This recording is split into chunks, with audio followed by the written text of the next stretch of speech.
Hello and welcome to Around the World in 8 Minutes, a show from People's Dispatch. In this show, we bring you stories of resistance and defiance from across the world, as the collective strength of the people fights back against the horrors of capitalism and imperialism, and strives for a better world.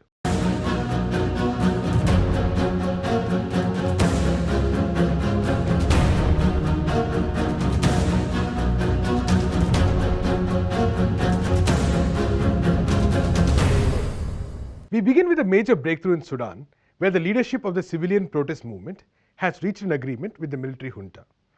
An agreement was signed between the Declaration of Freedom and Change Forces, the DFCF, representing the civilian protesters, and the Transitional Military Council, which is governing the country. It lays down the path for the country's future. As per the agreement, a civilian-dominated transitional government will govern the country for 39 months, after which elections will be held. This government will comprise three bodies, namely the Presidential Council, the Cabinet and the Legislative Council. The Presidential Council will be composed of 11 members, 5 of whom will be civilians chosen by the DFCF, and 5 others appointed by the Transitional Military Council. The one remaining member will be a civilian with a military background who is agreeable to both sides. The country's president will be a military officer for the first 21 months of the transitional period, and a civilian appointed by the DFCF will hold the post for the remaining 18 months. The DFCF will also form the cabinet and will choose 67% of the members of the Legislative Council. The remaining seats in the council will be taken by other political parties who were not part of the government of former President Omar al-Bashir. The failure of talks over the composition of the Presidential Council had led to the junta letting loose a notorious militia, which on June 3rd committed a massacre while evicting protesters in Khartoum. Over 100 people were killed and hundreds were injured in this. Following this, the protest movement brought the country to a halt for multiple days through civil disobedience and political strikes. However, resistance on the streets, which were mostly in the control of the militiamen, had remained minimal. This changed by the end of the month with a number of nighttime marches, culminating in the March of the Millions on June 30th. These actions demonstrated that the ability of the protesters to reclaim the streets had not been diluted after the massacre. A mass civil disobedience campaign was also planned for July 14th. It was in the context of all this that the TMC on July 3rd agreed to release all political prisoners, including those from armed rebel groups. In return, the DFCF agreed to resume negotiations. The two sides have also resolved on a mechanism to investigate human rights abuses and war crimes committed by the regime since April. The DFCF appointed cabinet will appoint an independent national committee which will investigate the human rights violations and the war crimes. Sudan is at a threshold today. It remains to be seen if the military, which has a history of breaking promises, will stick to the deal. But the protesters on the streets of Sudan are watchful. They are determined that unlike other countries where the promise of the Arab Spring was betrayed, Sudan will protect the potential of the revolution. On July 3rd, under the banner of Stop Separating Families, thousands of migrants demonstrated outside the office of the National Migration Directorate in Buenos Aires, Argentina. The demonstration was held to demand the abolition of the anti-immigration decree DNU 70/2017, as well as an end to the persecution, ill treatment, and arbitrary expulsion of migrants. The demonstration was organized by a national campaign called Migration is Not a Crime.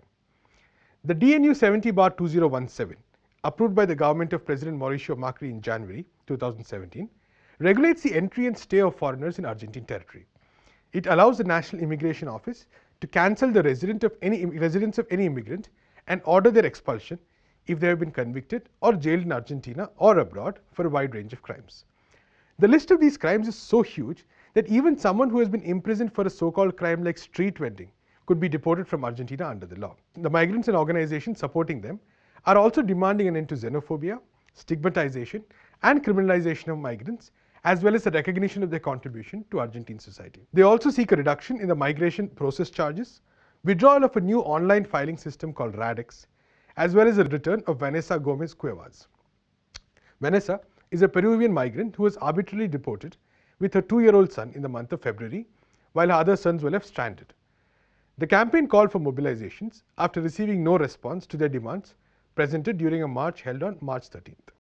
As President Donald Trump had the tanks roll out and planes fly in for his Salute to America parade in the capital, US citizens across the country staged massive protests on the 4th of July. This day is a national holiday for the United States, commemorating the Declaration of Independence of 1776, when the 13 colonies in North America broke away from the British Empire. 4th of July celebrations are generally criticized by left-wing activists for being jingoistic commemorations of the establishment of a genocidal slaveholding settler colony. The independence in 1776 was a selective one for a white elite, exemplified by the fact that many who signed the declaration were slaveholders and supported the genocide of the indigenous population.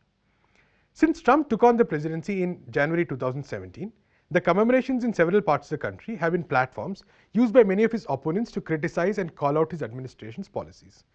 This year, though, the protests were organized to call out the festivities planned by the president that were decried by many for the high level of militarization and nationalism.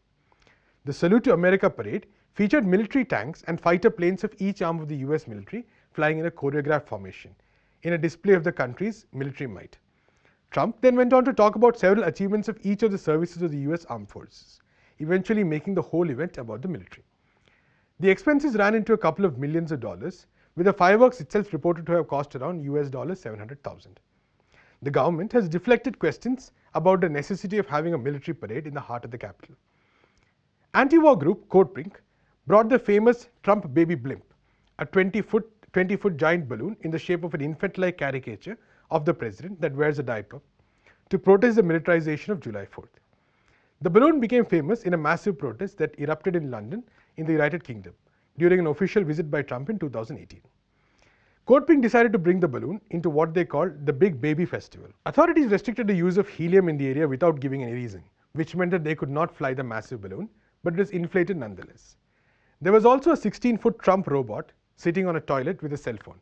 This caricature was used as an entertainment protest piece, with stand-up open mics for participants and even a dance performance. Elsewhere, protests focused on some of the more recent policy decisions of the Trump administration. In Detroit, over 150 workers came out in protest at the Immigrations and Customs Enforcement Office in the city with placards that read "Abolish ICE" and "Close the USA concentration camps now."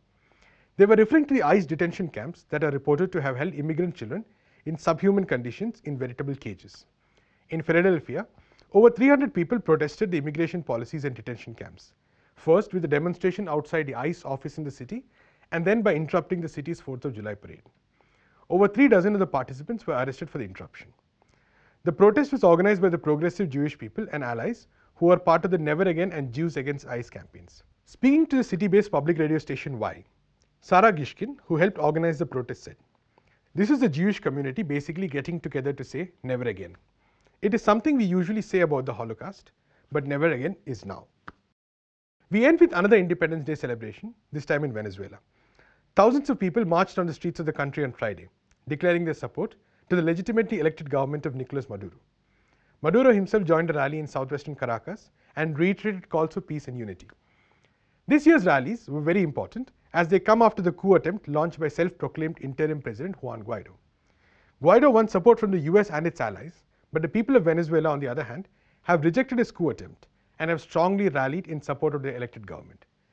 This is clear from the hundreds of rallies that have taken place in support of Maduro since. On July 5th, the anniversary of the day when the National Constituent Congress of Venezuela passed the country's Declaration of Independence, the people of Venezuela once again announced that they would not bow down before imperialism and its lackeys. That's all we have time for today. To read more about these stories, visit our website, peoplesdispatch.org, and follow us on Facebook, Twitter, and Instagram. Thanks for watching.